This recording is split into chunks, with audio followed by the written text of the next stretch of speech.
and asking everybody to sign in to the chat if they have not done so yet.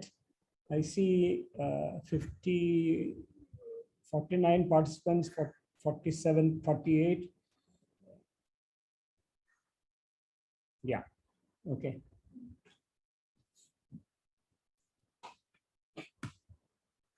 So I promised that I would return to sums and direct sums today. So I hope you had time to look at the notes and what I have to say about these matters in the notes. So we will get to external direct sums today, but let's revise internal sums. Okay, so internal means that I'm given a big vector space and I'm considering subspaces of those. The big space comes first. Okay, so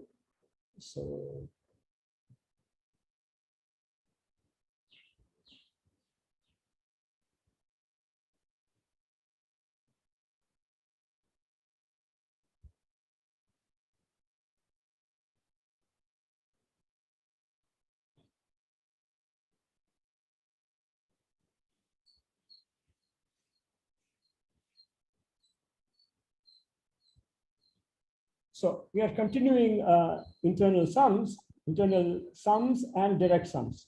So these are two different but related notions. So supposing I am given a vector space V, always real, we are only considering real vector spaces. And let me try to keep the notation.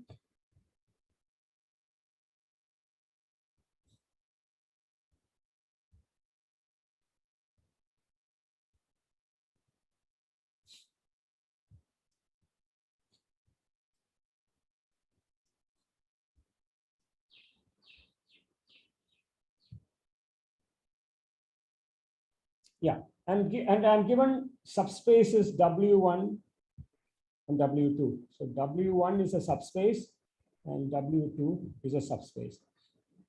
So remember, a subspace is a non-empty subset which has a property that if you take two vectors in this subset, the sum belongs to the subset, and also scalar multiples of any vector in the subset belongs to the subset. So the subset is actually a vector space, and these inclusion maps, this inclusion maps, which I am so this one and this one, they are linear maps. Then if you do this, then I define the notion of a sum, which is another subspace of V. And this consists of, as a set, it consists of vectors in V, which can be written in some way as a sum of two vectors, one vector belonging to W1 and the second vector belonging to W2. And this is a subspace in its own right, which you can prove easily. And this is called the sum of W1 and W2.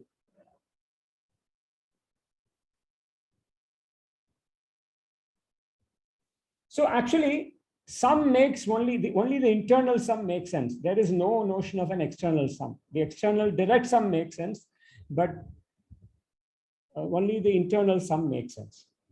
Now, so this is a subspace, and we say that V is the sum of W1 and W2 if the sum is in fact this is equal to V, i.e. every vector E in V can be written as a sum V equal to W1 plus W2, where Wi belongs to capital Wi. Now, if you strengthen this slightly, it becomes a direct sum. So let me do that. direct sum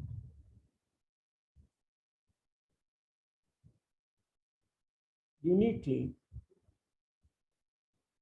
So if the blue thing holds, then it becomes actually, and in this case, this is the internal direct sum. To distinguish from the notion of an external direct sum, which we will come to later.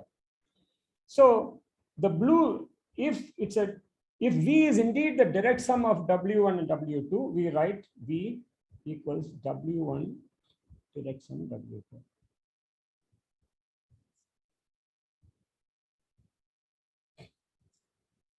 So before we go further, let us again revise in a case which we can visualize these notions as we did in the last lecture. But this, and I'm doing this because this is such an important construction.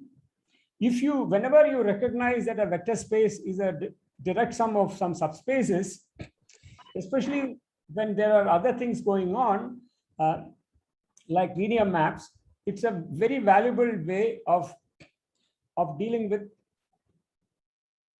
linear algebra. Okay, so you know this is sort of like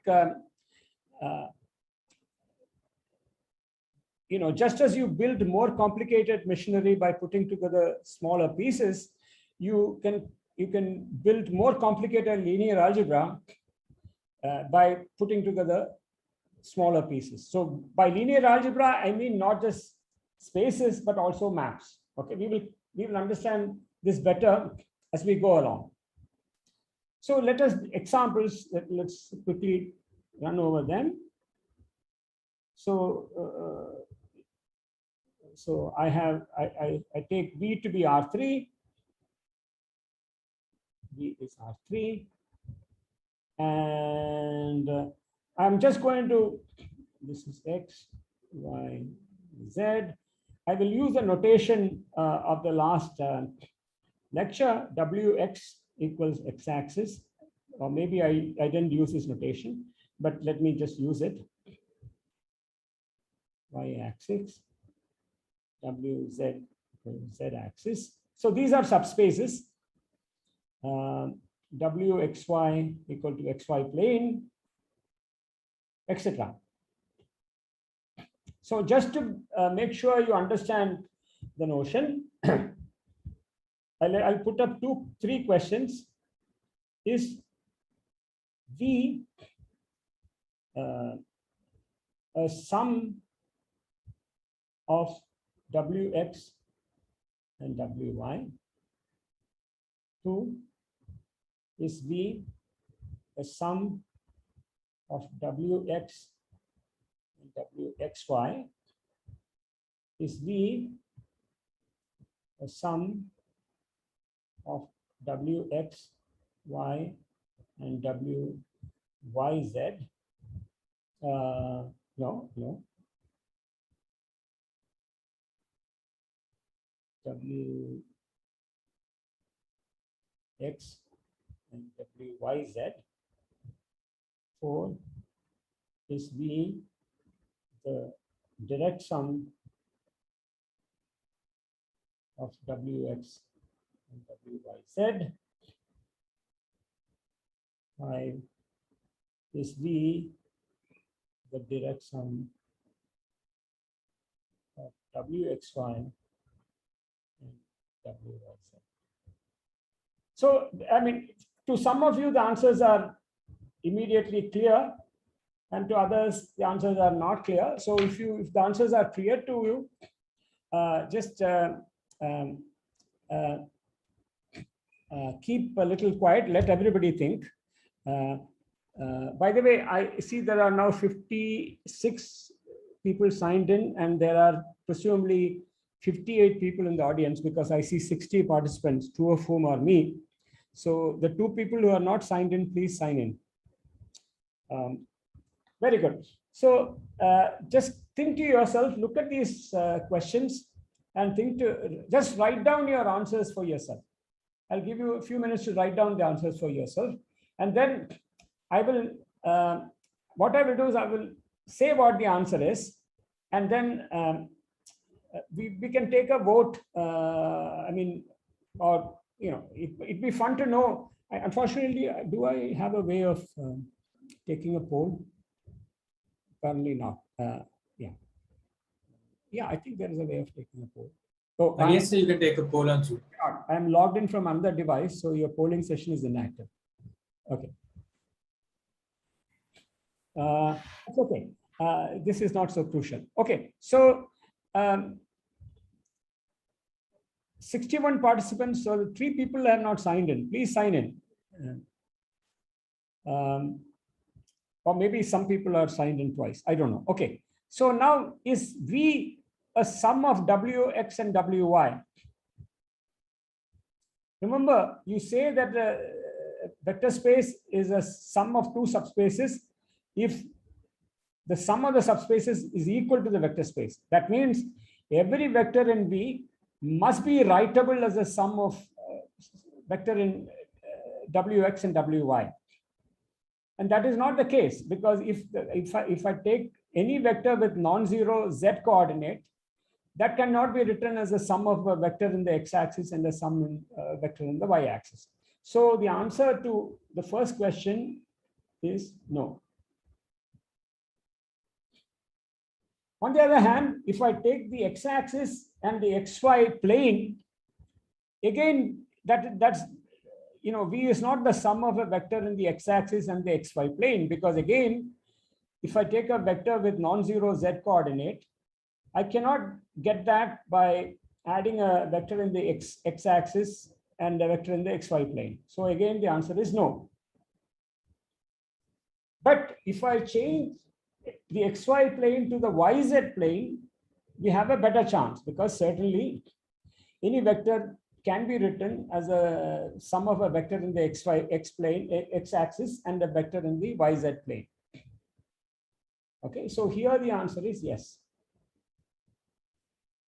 Now the question is, is this a direct sum? In other words, every vector can be written as a sum of a vector in the x-axis and a vector in the yz plane. Is that way of writing a vector as a sum unique? Yes, indeed, because it is essentially unique, because take any, so I will just take a vector x, a, b, c. I can be written a 0 0 plus 0 b c. A 0 0 belongs to wx, and 0 bc belongs to yz. And it's also clear that this is the only way I can write it as a sum of a vector along the x-axis and a vector in the yz plane. So it's unique. The way of decomposing a vector into a vector in the x-axis and a vector in the yz plane, there's only one way I can do this. So it's not only, V is not only a sum of these subspaces, it's a direct sum of these subspaces. So the answer is yes. For some reason, yeah, so this is yes, and this is yes. It's a sum. Moreover, it's a direct sum.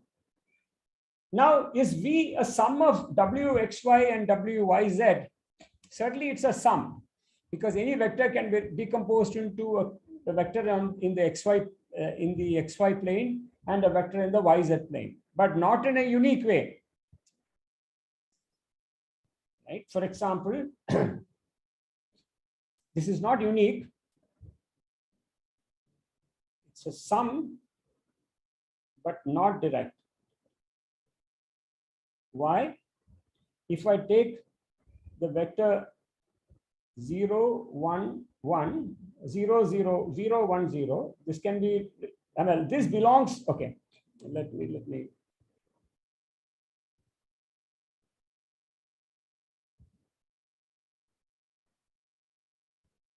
equals 0 0 1 0 0, okay, 0 half.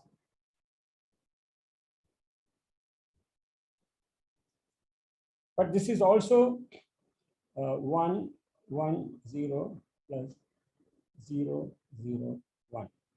So this vector belongs here, this vector belongs here, and similarly this and this belongs here. So the way of, there are certainly every vector can be decomposed as a sum of a vector here and a vector here, but not in a unique way. I mean, as this example shows. So it's a sum, but it's not a direct sum. Okay. So I hope this example is somewhat illuminating the difference between a vector space being a sum of two subspaces and a vector space being a direct sum of two subspaces. It can also happen that you have a vector space and two subspaces whose sum is a strictly smaller subspace. It need not be the case that given a vector space and two subspaces, their sum is the whole vector space. For example, if I take R3 again, the sum of the x-axis and the y-axis is only the subspace, which is the xy plane. Is that clear? So let me repeat. Given a vector space and two subspaces, their sum, the sum of the two subspaces is a subspace of the bigger vector space. If the bigger vector space is, if this subspace is the whole of the bigger vector space, we say that V is the sum of these two subspaces. For this to be a direct sum, a stronger condition has to be met, namely that every vector in V must be expressible as a sum of a vector in the one vector in the first subspace and one vector in the second subspace in a unique fashion. Then it becomes a direct sum. Okay, I have just repeated and in a way that's training my voice, whatever is there in the notes. So if you have spent some time with the notes, this is hopefully something that clarifies matters. If you have not, please go back to the notes and read, because nothing substitutes for careful reading of the notes. No matter, you see, the lectures are not the primary mode of learning once you reach a certain level. Certainly not with my course. Very good. So now comes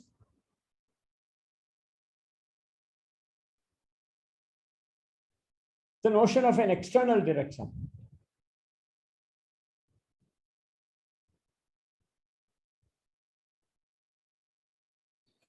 So now supposing I am given two vector spaces W1 and W2. They are not subspaces of a vector space that's already given to you. They are just vector spaces on their own right. Okay. So now I'm going to construct for you a bigger vector space as follows. Let V tilde be the Cartesian product of W1 and W2, as this is a Cartesian product of sets. So what does that mean? This is by definition equals V tilde is by definition consists of couples W1, W2, where Wi belongs to capital Wi. As I said, let me repeat. In the previous, so far, a vector space V was given, and W1 and W2 were subspaces of that master vector space. Now, we don't have a V, capital V. We have just two vector spaces, W1 and W2, who have never met before. Okay. Now, I'm putting them together in a certain way, namely I take the remember a vector space, when I forget the vector space structure, what I get is a set of elements whose it's vectors. I mean, the vectors are forgotten how to be added, they're forgotten how to be multiplied by real numbers, all that has been forgotten, but the set remains. So take the set W1, W2, and take the Cartesian product of these two sets. So the Cartesian product of two sets, by definition, is a set of couples of elements. So pairs of elements where the first element comes from the first set and the second element comes from the second set. This is a way of constructing new sets from old that I hope you are familiar with. So now V tilde is now a set. But now I remember, W1 and W2 are not just sets, they are actually vector spaces. They used to be vector spaces before I forced them to forget the vector space structure. But now I upload the vector space structure back so that the vectors now have memory that they were part of a vector space. So now I can use that structure to endow V tilde with the structure of a vector space. So now we will endow. Endow is a fancy word for give. With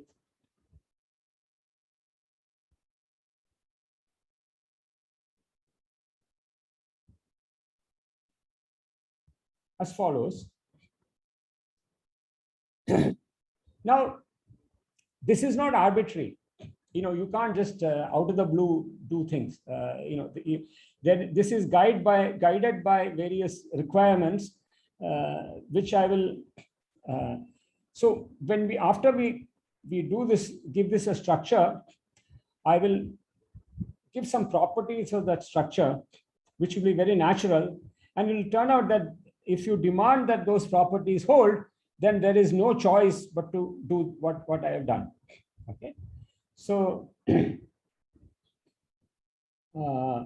so addition of vectors.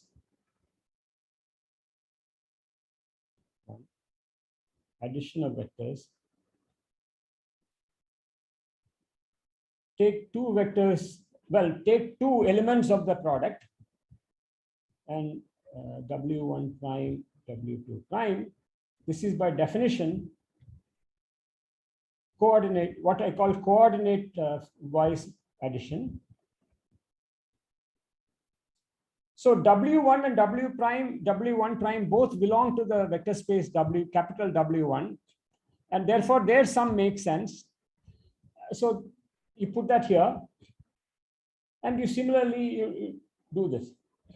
And then scalar multiplication.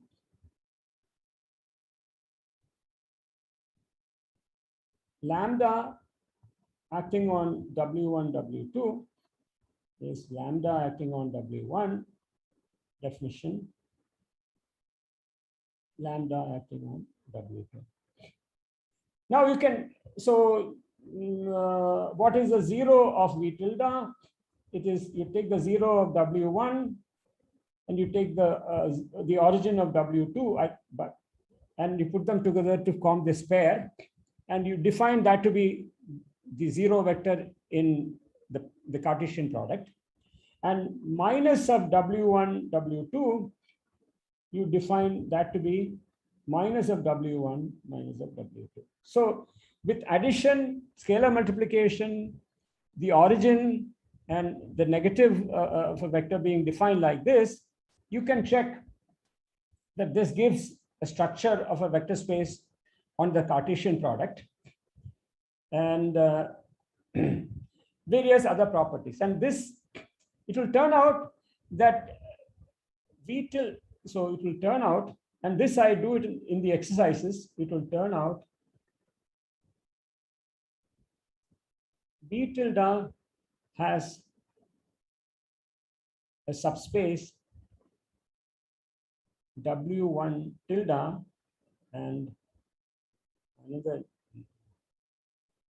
has subspaces,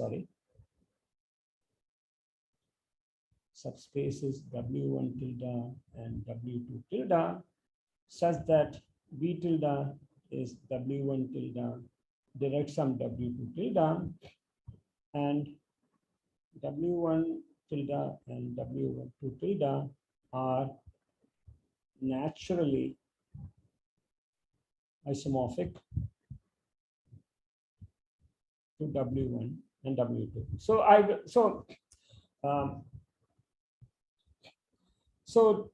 V tilde is called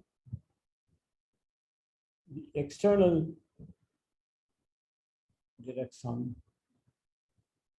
of W1 and W2.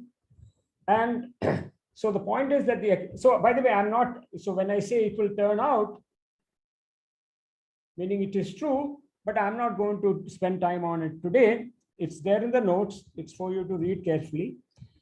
But the point is that I start with W1 and W2, constructed a Cartesian, took the Cartesian product, gave that a structure of a vector space, and now I'm just telling you without proving it that in fact in this V tilde there are subspaces W1 tilde and W2 tilde, so that V tilde is their direct sum, and W1 tilde is really a copy of W1, and W2 tilde is a copy of W2.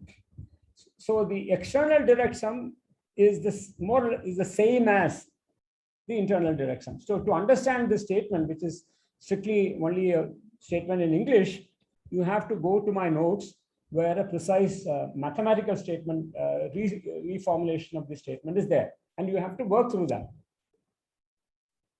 So here, the only work is in actually understanding what's going on.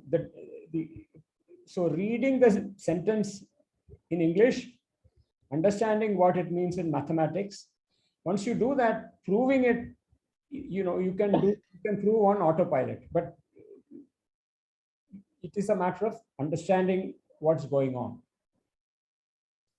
And no amount of my yelling at you over a Zoom, this thing will transmit this information. This is something that you have to gather by reading my notes. Excuse me, sir. Yeah, Rohan. Yeah. So what is the word you've written after naturally? And W1 and W2 are naturally. Sorry, who is this? Sir, Siddhansha. Just, okay. Can you start the video so I can, if you have the bandwidth? Yes. Yeah. Tell me. Sir, my question was I couldn't make out what you've written after naturally. Third line, second page. Isomorphic too. Okay. Thank you, sir.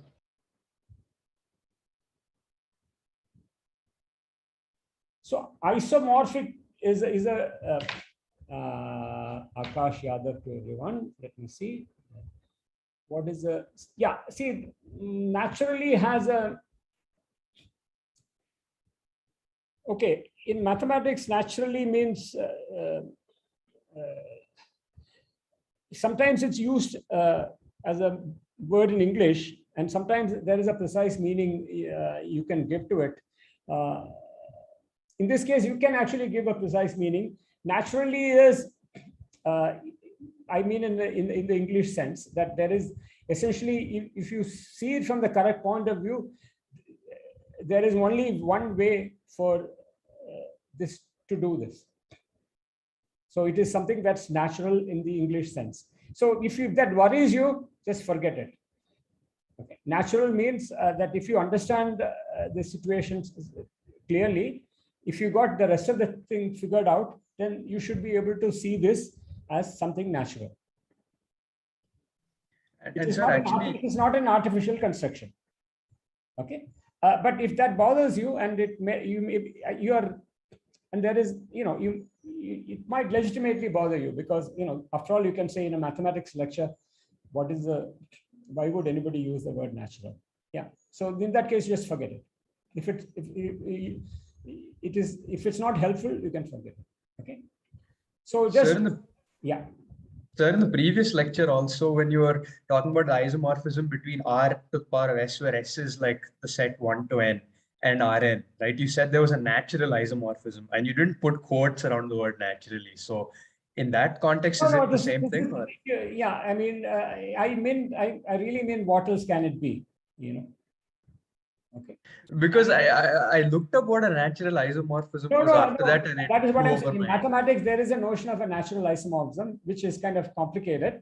And in fact, these are natural in that sense, but I don't intend to mean like, I literally mean, what else can it be? If you think about it, it is natural. But if it's not helpful, just drop. I've gotten in the habit of saying natural, and it's not necessarily a good habit. So you can just forget it. Okay.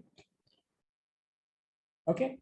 And as a joke goes, if you should be careful to say what else can it be, because somebody smarter will come along and show you what else it can be. So I have to be careful. Okay.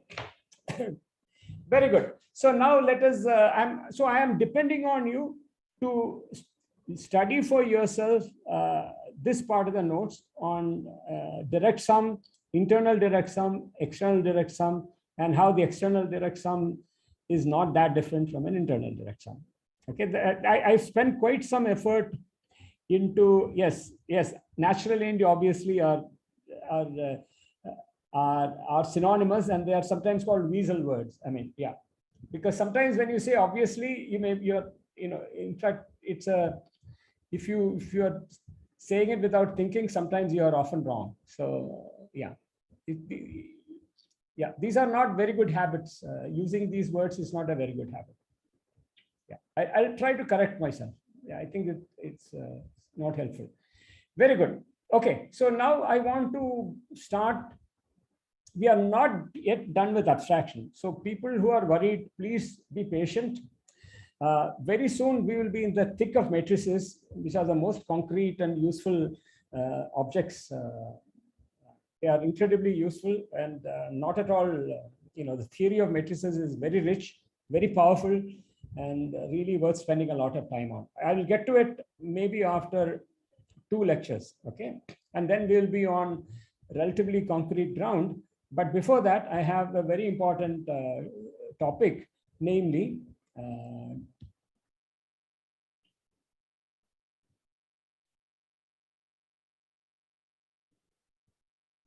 this.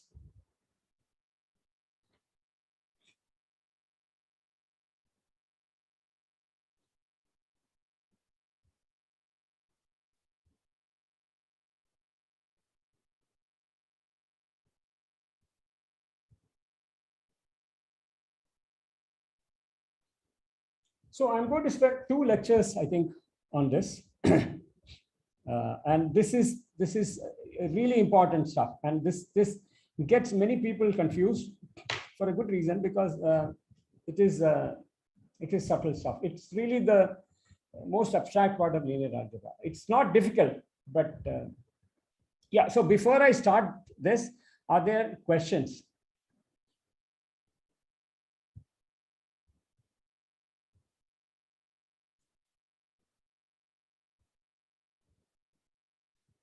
Shakti Chauhan, are you there? Yes, sir. Are you okay so far? Can I go ahead? Yeah. Okay.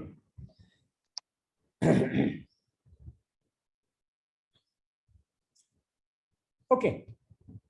So linear dependence, linear dependence, linear independence. Okay. Let V be a vector space.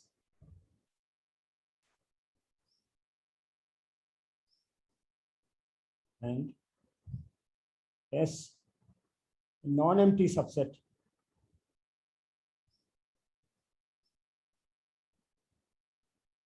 of vectors. Definition: the span of S. So S need not be finite. Denoted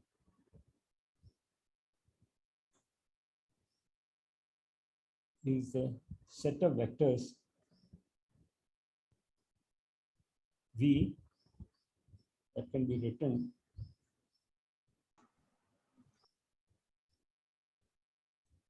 as a sum V equal to lambda 1 V1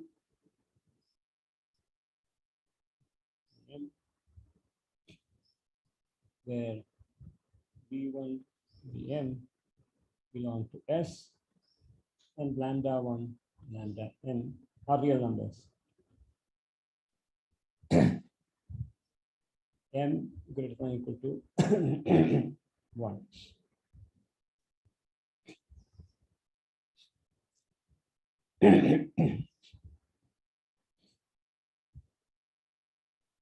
So here,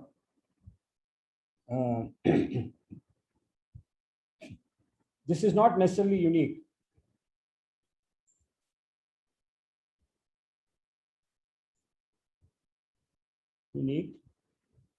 And M and the subset VM in S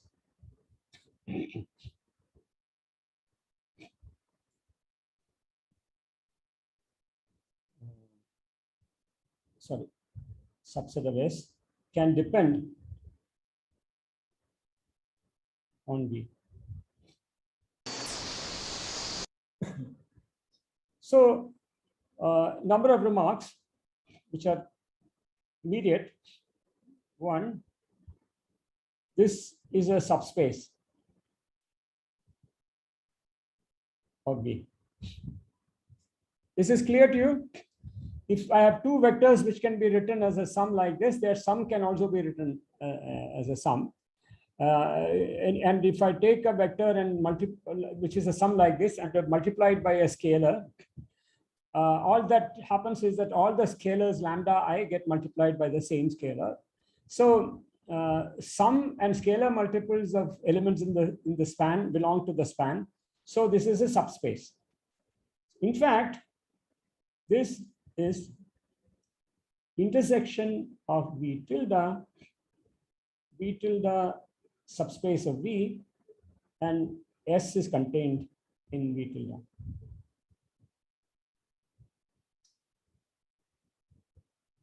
So if I take all subspaces of V that contain the subset S and take their intersection, the intersection of an arbitrary family of subspaces is a subspace, and the intersection will contain S and will also contain all these finite sums. So you can easily see that, in fact, the span of S of a subset is the intersection of all subspaces that contain that subset. So this was the first definition.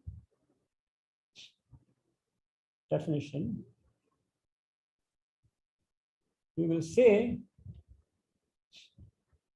that S generates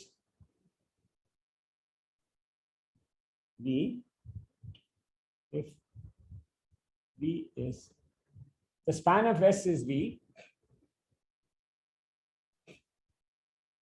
Explicitly, every vector V in V can be written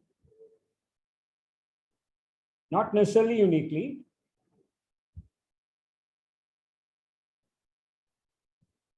as a sum V equal to lambda 1 V1 blah blah blah blah lambda n Vm, where V1 Vm belong to S and lambda I are scalars.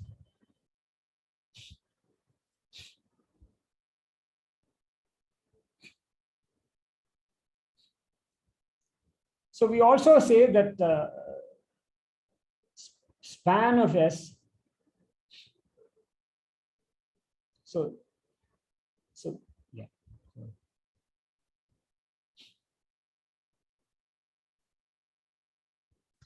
So I had a question. 1 second.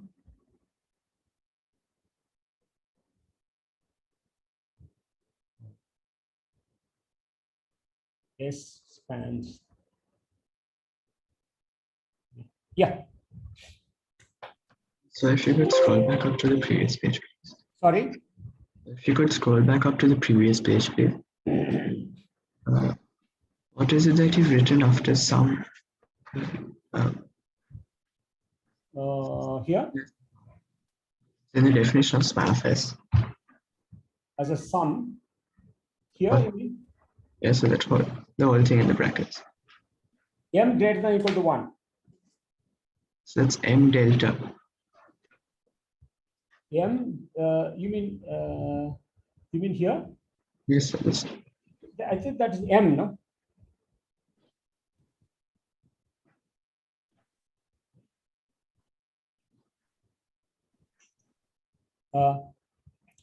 Sorry, is there an issue? No, so it's all right. What I mean is that the sum has at least one term. Oh, so greater than equal to 1. So I thought it was a tuple or something. Yeah.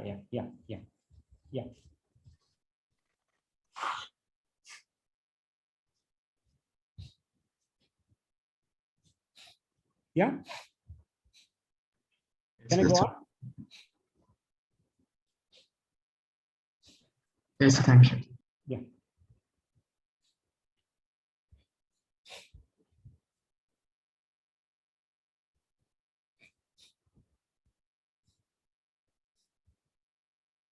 Okay, now comes the most important definition. Let B be a vector space and S be a non-empty subset of non-zero vectors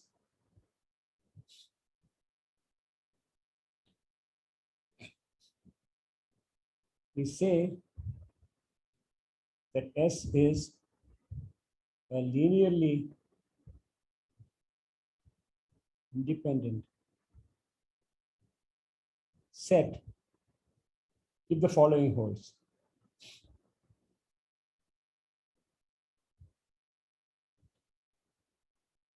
So this is, I will, yeah.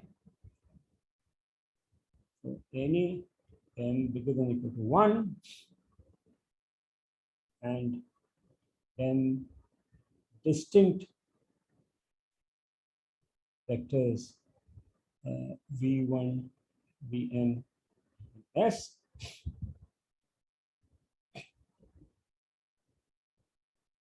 The vector lambda 1 v1 plus lambda 2 v2 plus lambda n vm is a non-zero vector unless all the lambda I vanish.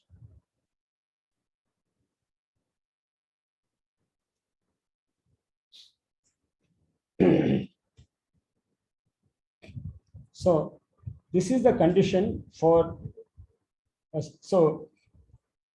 for a subset of vectors to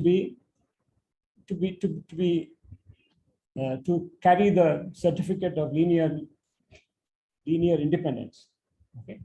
First of all, every vector should be non-zero. So take a non-zero, and the subset should be non-empty. So there should be at least one element in the subset, and it can be infinite. But take take a possibly infinite subset of V of vectors which are none of which is the zero vector, and supposing this subset has the following property. Whenever I pick m distinct vectors belong to the subset, where m is at least 1, so at least 1, 2, 3, whatever. And then when I look at all possible expressions I can form, linear combinations of these I can form, these linear combinations are all non-zero unless the scalars lambda, the multiplying the vectors, are all vanish. If this is the case, your subset S gets to be called a linearly independent subset. It's a very, very important notion. So linearly independent subsets of a vector space are special subsets.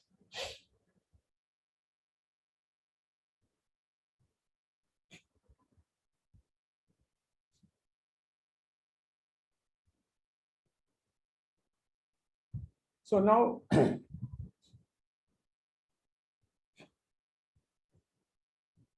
let me make a remark.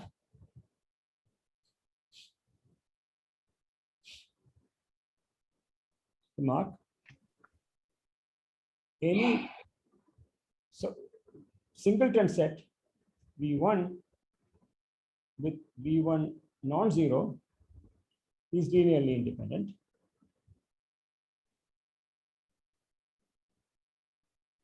Because the only finite subset, non-empty subset I can take is V1 itself. So multiplied by lambda 1 V1, if this is 0, if and only if lambda 1 is 0. If if a scalar times V1 is 0, then the scalar must be 0 if V1 is non-zero. Why? Because that's an exercise for you.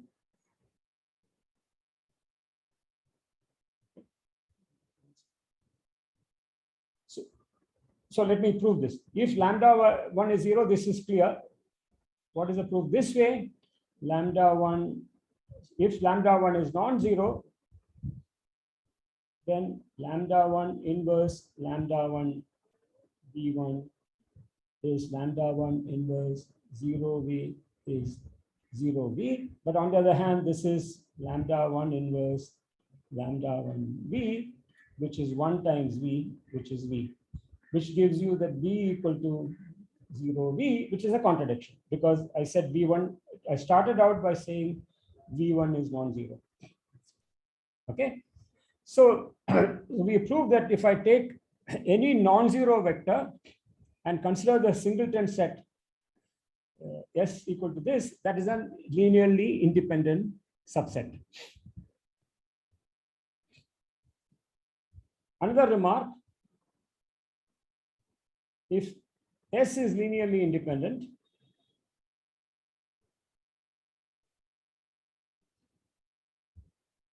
and S prime is contained in S and non-empty, then S prime is linearly independent. These are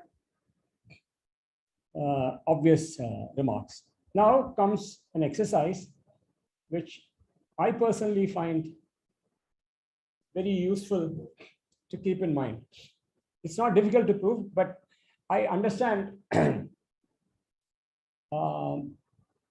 many things in terms of this exercise. So let V be a vector space.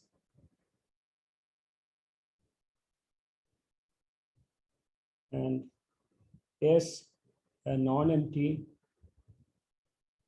finite set of non-zero vectors. So, but remember that linearly independence I defined for a subset which was not assumed to be finite. But now the exercise only talks about finite subsets, finite sets. Yeah. Let phi from R raised to S to V be the linear map. Yes.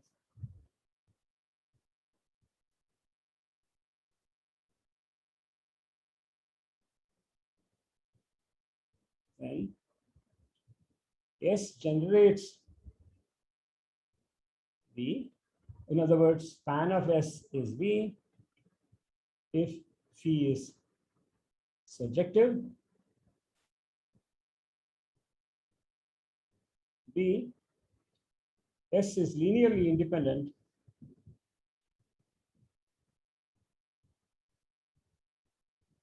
if phi is injective. So I'm going to give myself a break now, but I just want to remind you that this notation R to the S means functions from the set S to the real numbers. So could you once scroll up to the first remark, any singleton V1, that one? Yes, sir, yes, yes.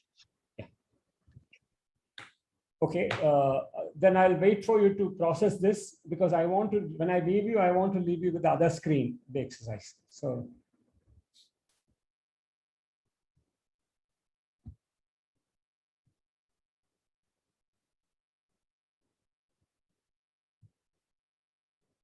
So what I have done here is to claim that if I take a singleton set with consisting of a non-zero vector, that is a linearly independent subset. And what you have to show is that if lambda1 v1 is a zero vector, then lambda1 must be zero. And the leftward arrow is clear because if I take any vector and multiply by zero, I get the zero vector. But the right side arrow is supposing lambda1 is non-zero, but lambda1 v1 is zero, then you get a contradiction because you can prove that v1 is equal to 0v, which is contradicts your hypothesis. Okay, who asked me to scroll up? Are you satisfied? Yes, sir. Yes. Yeah, can I scroll down? Yes, sir. Okay, so I ask you to stare at this exercise because this exercise is a good way of processing what it means for a set to span a vector space, at least a finite set, and what it means for a set to be linearly independent. So another question. Yeah. So here you have, in the equation, you have phi f is equal to sum of v belong to S, FVV. Yeah. So I'm not sure what the relation is between FV and V. Is that a product? Or? Yeah, remember f is a function from S to R. So f of V is a real number. Yes, but what's FV times V? So this is supposed to be F. That's just a scalar multiplication. Oh, I think I began dropping the dot. Right. Yeah. In my notes, I warned you that I'll begin to drop the notes, but dot. But yeah. Thanks for the question. Yeah. Is that clear? At least the notation is clear. Yes, all right. Thank you. Yeah. So let me take a short break. I'll be back.